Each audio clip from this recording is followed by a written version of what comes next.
नमः शिवाय. ओम नमः शिवाय.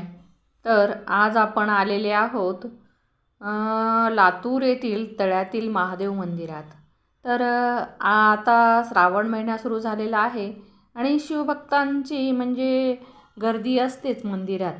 आणि आज तसा सोमवार नव्हता म्हणून थोडीशी गर्दी कमी होते. तर गर्दीमध्ये पण मला पण जास्त वेळ थांबता वगैरे येत नाही लाईनमध्ये, म्हणून मी थोडंसं म्हणजे सोमवार नसल्या त्या दिवशी म्हणजे आज शुक्रवारी आलेली आहे मंदिरामध्ये.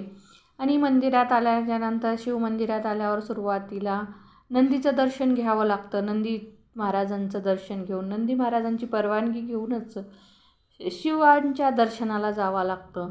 म्हणजे महादेवाचं दर्शन हे नंदीच्या दर्शनानंतर होतं.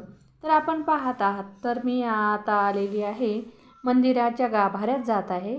नंदीचं दर्शन घेतलेलं आहे आणि महादेवाचं म्हणजे शिवलिंगाचं दर्शन करण्यासाठी मी गाभाऱ्यात जात आहे. या मंदिराला महादेव बैद्यनाथ मंदिरसुद्धा म्हणतात आणि हे लातूर येथील म्हणजे लोक या मंदिराला तळ्यातील महादेव असंही म्हणतात.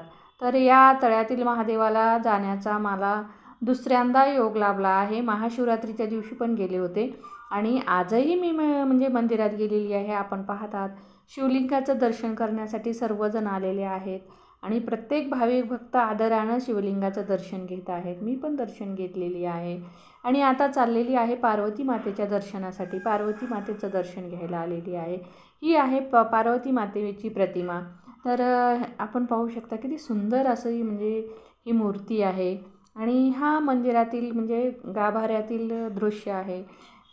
शिवभक्त शिवलिंगावर दुग्धाभिषेक करत आहेत आणि सर्वजण प्रेमानं म्हणजे सगळंजण शिवाची पूजा अर्चना करत आहेत. आणि श्रावण महिना हा शिवभक्तांसाठी एक पर्वणीच असते आणि श्रावण महिन्यामध्ये जितकी तुम्ही म्हणजे शिवभक्ती कराल तितकी तुम्हाला फळाला येईल आणि चांगलं फळ मिळेल असं आहे. तरी तळ्यातला महादेव आहे आणि या मंदिराच्या समोरच हे तळं आहे, म्हणून तळ्याच्या समोरच हे मंदिर आहे. तर हे तळ्यातील महादेव याच्यामुळंच या मंदिराला म्हणतात. तर आपण पाहत आहात की किती सुंदर असा परिसर आहे. खूप मोठा परिसर आहे महादेव मंदिराचा आणि हे समोर दुकानं वगैरे आहेत आणि हे वाजंत्री वाजवणारे बसलेले होते एकजण. आता ते बाहेर उठून गेलेले आहेत तिथून, पण हे वाजंत्री वाजवतात. आणि इथे एक माता बसलेली आहे शिवभक्त, त्या पण म्हणजे तिथं शिवलीलामृत वाचत बसलेल्या होत्या. आणि म्हणजे जे भक्तांना म्हणजे वेळ मिळेल तेव्हा येतात, दर्शन करतात आणि परिसर हे खूप असं रम्य असल्यामुळं सर्वजण येतात. तर माझ्या चॅनलवर जर नवीन असाल तर सबस्क्राईब करायला विसरू